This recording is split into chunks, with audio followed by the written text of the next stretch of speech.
गुंतवणूक आरोग्यातली भाग 15 वैद्य दिलीप गाडगे पुणे आहार विधी विशेष आयतन संयोग. त्या आपण संयोगाविषयी बोलत होतो आणि दुधाचा आंबट पदार्थाशी संयोग चांगला नाही असं वर्णन आहे. दूध दही भात किंवा दूध ताक भात असं घेण्याची लोकांची प्रथा आहे, तर ती बंद करायला पाहिजे अशा स्वरूपाचं. पण दुधाबरोबरचा दुसरा एक संयोग जो पनीर किंवा चीज या नावाने प्रसिद्ध आहे, त्याच्याविषयी बोलणं क्रमप्राप्त आहे.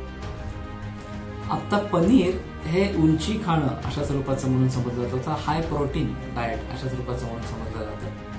आणि विशेषतः जे व्यायाम करणारे लोक आहेत त्यांनी प्रोटीन मिळण्यासाठी म्हणून पनीर खावं असा आग्रह धरला जातो.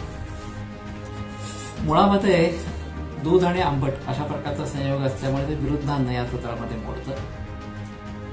आणि तरी सुद्धा जर घ्यायचं असेल तर बंगाली मिठाईमध्ये त्याचा जो वापर आहे हा त्याच्या शुक्र निद्रा आणि कफ वाढवणे या गोष्टीला पूरक असणार अशा स्वरूपाचा.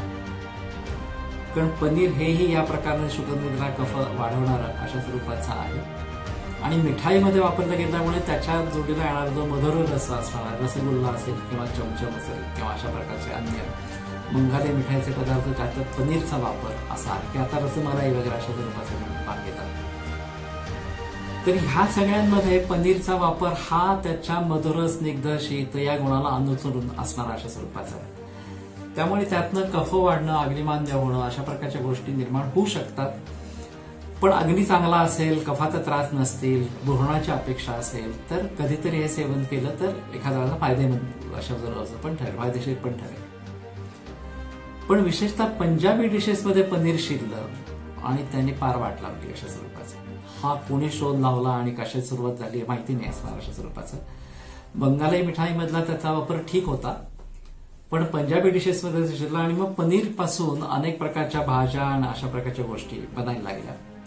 आणि पुष्कळच्या हॉटेलमध्ये पनीर डिशेसची एक वेगळी यादी असते. मग त्याच्या जोडीला पनीर मटर आहे, पनीर आलू आहे, पनीर आणखीन काहीतरी आहे वगैरे वगैरे अशा स्वरूपाचे खूप पदार्थ असतात. पनीर पालक आहे वगैरे वगैरे. ह्यामध्ये मुळामध्ये फोडणी देणं अशी जी काही भाजी बनवताना लागण्याची प्रोसेस आहे तो एक भाग येतो. आणि त्याचा तिखट, आंबट, खारट अशा सगळ्या रसांशी संयोग घडून येतो. निरनिराळ्या प्रकारचे संस्कार त्याच्यावरती केले जातात. पनीरला स्वतःची चव खूप काही नाहीये, ती डेव्हलप करायला लागते. चीजचं पण तसंच आहे, त्याची चव डेव्हलप करायला लागते. तोपर्यंत आपल्याला चीज चांगलं लागेलच असं नाहीये.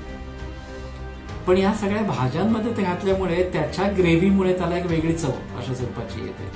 आणि हॉटेलवाल्याच्या दृष्टीने सोपं असतं की भाज्याची संख्या कमी होते आणि एक वाढवायला पदार्थ मिळतो जो सहज उपलब्ध असणार अशा स्वरूपाचा आहे. लोकांनाही आवडतो कारण तो आता पॉप्युलर झाला असणार अशा स्वरूपाचा. आणि म्हणून या पनीरच्या भाज्या हॉटेलमध्ये खूप बोकाळल्या असणार अशा स्वरूपाच्या. तर खऱ्या अर्थाने विचार करायचा झाला तर ह्याचा खारट, आंबट किंवा तिखट अशा पदार्थांचे संयोग हा त्याच्या मूळ स्वाभाविक गुणधर्माशी सुसंगत असा नाही. मुळात विरुद्ध पदार्थ आणि त्यात अशा प्रकारचे संयोग, अशा प्रकारचे त्याच्यावरती संस्कार हे चांगले नाही आहेत. आणि म्हणून ते खरं तर टाळणं जास्त महत्वाचं आहे. त्यात आता एक मोठा इशारा आहे की खऱ्या अर्थाने पनीर किती बनतं आणि खोटं पनीर किती बनतं. खोटं दूध आणि खोट्या दुधापासून बनलेलं पनीर हा एक मोठा चर्चेचा विषय असणार अशा स्वरूपाचा आहे. जर मुळात दूधच खरं नसेल तर त्याच्यापासून बनणारं पनीर हे तर निश्चितच तसं नाहीये आणि रासायनिक दूध अशा स्वरूपाचं असेल. आणि मग मोठ्या प्रमाणामध्ये हॉटेलला पनीर लागतं म्हणून रासायनिक पद्धतीने दुधापासून पनीर असं जर निर्माण होत असेल तर तो आरोग्याला खूप मोठा धोका आहे.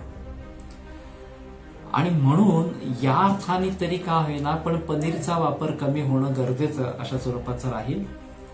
खऱ्या दुधापासून बनवलेलं पनीर बंगाली मिठाईमध्ये वापरायला त्यातल्या त्यात बरं आहे, कारण त्याचे परिणाम आपल्याला सहजपणे कळू शकतात. पण त्याचा पंजाबी डिशेसमध्ये असणारा वापर हा काही चांगला अशा स्वरूपाचा नाही. पुढे बोलू.